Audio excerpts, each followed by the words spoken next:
Hi everyone, it's Brady from the social media team here at Aureus Medical, and today I have with me two of Therapy's recruiters, Nicole and Ron. Hey. Hello. Today we're going to be discussing some ways to ensure that you have a successful travel therapy career. So guys, what do you guys believe are the top 3 things a therapist can do to have success in their travel career? Well, I think that knowing what you want, having a good idea of where you want to go, what settings you want to work in, but also being flexible as far as just having that plan B and that plan C and what you would be open to if the ideal option's not open for you. Right. I would agree that being open is super important in order to make sure that they're getting a variety of choices available to them. And being open doesn't necessarily mean being open to all locations and settings at the same time. It means being open to, if I'm looking for a particular setting, I might want to expand my horizons location-wise. And if I'm looking to target like a certain area, I'm looking at what kind of settings are going to get me in that area. So having your glass half full consistently and always having that open and honest conversation with your recruiter is going to take you a long way. I agree, and with that, I kind of look at it as having a plan B. For example, if I'm looking for this specific area, the other things that you're interested in your next assignment, you may have to be open with, as you were mentioning, in terms of setting or location. Because we all have our preferences, but at the end of the day, we're here to fill a vacant need. Correct. Right. It's all about timings, and sometimes what you want is available, and sometimes what you want is just not available when you want to go. So, so you do need to be flexible, and that open communication is key. If you're talking to us and letting us know where you're at, you may want to focus on one thing at the beginning of your journey, but as time goes on and you're not getting what you're wanting, then maybe being a little bit more flexible, be a little bit more open to what's out there and what options, would do at this time and what you're looking for.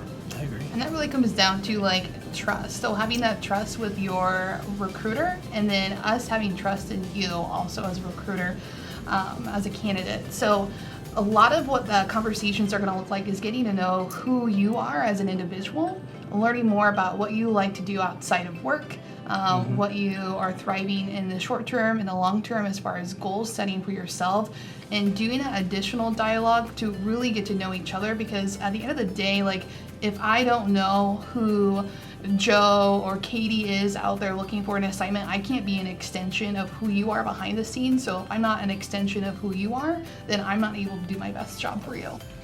Now, you guys are both experienced recruiters. What are some things you guys have seen in the past from travel therapists that you would consider bad practice? I would say probably the number one thing is being double submitted for positions, especially if you're a therapist out there and you're looking to target a certain setting and maybe there's not as much variety. The chances that you're working with multiple agencies is pretty high. So with that, just encouraging having that open and honest, transparent communication with your recruiters on all end, allowing them to know where you've already been submitted out to and where you're at in that process, therefore preventing you from being double submitted to positions, because that doesn't look good on us and it doesn't look good on you as a traveler. Right.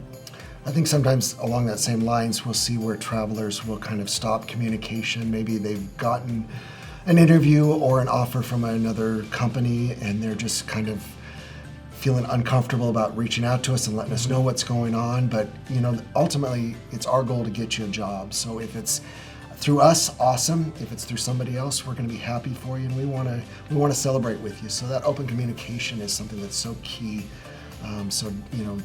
If they ghost us or if they just disappear on us, it doesn't help us. And the next assignment, we may have the great assignment, the assignment that they're wanting. So we want to keep that communication going. For you both personally, what are some characteristics that you've seen of travel therapists that have had a long, successful career? I would say one of the things is the attitude. When someone is really looking at the adventure and really what they can get out of it and what that experience is going to take them, and they're kind of open for that ride, that their career will kind of take a path of its own, and they'll see different opportunities open up, and maybe they'll go to some place that they really wanted to go, and maybe they'll try some place that they never thought would be a possibility or never thought of about before, but they're open to it because it's something new and it's something different.